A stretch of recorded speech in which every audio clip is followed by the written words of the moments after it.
Welcome back, everybody. I'm Michelle Jimenez, and with my co-worker Juan Jose Alvarez, we're going to talk to you all about the rule of law in the democracy sense.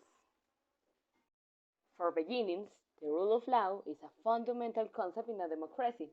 It means that no one, including government officials, is above the law, and that all individuals and entities are subject to the same legal principles and procedures. In a democratic society, the rule of law is essential to ensuring that individuals' rights are protected and that there is a fair and transparent legal system in place.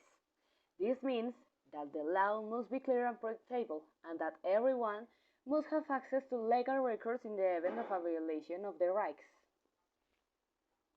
The rule of law also requires that legal decisions are made impartially based on the objective criterion rather than a personal or political consideration. Some of the primary factors of the deeds are the following: conscience of government power, absence of corruption, open government, fundamental securities, order and security, regulatory enforcement, civil justice, and criminal justice. Amid responding, this ensures that the legal system remains fair and just for all members of society, which, at the very state of this drop, includes the due process. Due process applies in many different contexts, including criminal trials, civil lawsuits, administrative hearings, and government decision-making process. Some of the key elements of due process include Notice: individuals must be informed of any legal action being taken against them, and the nature and scope of the change of allegations.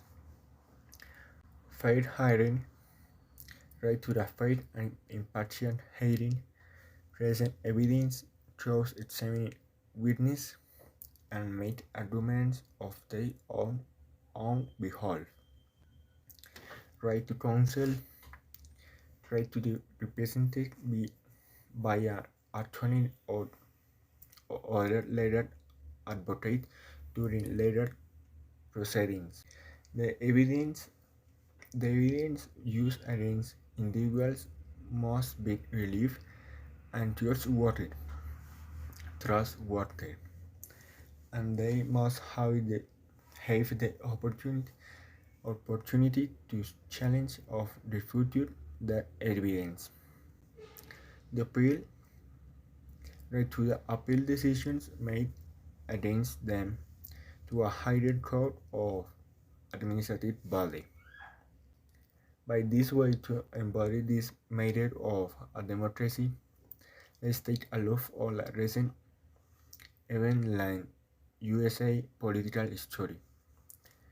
The Capitol attack, orchestrated and driven by the now ex-president of the United States of America, Donald Trump. in January of 2021, a violent attack on the USA Capitol by supporters of former President Donald Trump shook the country and stunned the world. The attack was motivated by the baseless claims of election fraud and aimed to disrupt the certifications of the 2020 presidential election results. Trump has encouraged his supporters to attend a rally in Washington on January 6, where he repeated these false claims and urged them to march into the Capitol. The rioters breached the Capitol building, forcing lawmakers to evacuate and delaying the certification of the election results for several hours. The attack drew widespread condemnation from both Democrats and Republicans, who described it as an assault on democracy and the rule of law. The rioters breached the Capitol building, clashed with law enforcement, and caused significant damage and loss of life. The attack highlighted the fragility of democratic institutions and the dangers of political extremism and polarization. It also sparked a nationwide debate about the need to protect democracy and promote unity and healing in a divided country. Following the attack, Trump was impeached for incitement of insurrection by the House of Representatives, but he was acquitted by the Senate.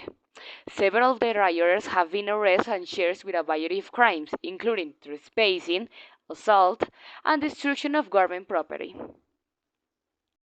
Thus, why point at this polemic act? As the head of the nation, the former president and who motivated the attack was the first one the press pointed out, but the last to receive a charge or proceed in this regard. As we said, this highlighted the fragility of democratic institutions in the country, as the case was never actually closed. The truth, regrettable, is that the abuse of power and political regimes have been a catastrophe to which we inevitably end up getting used to, which makes us wonder what is done when heroes are needed to decide other heroes.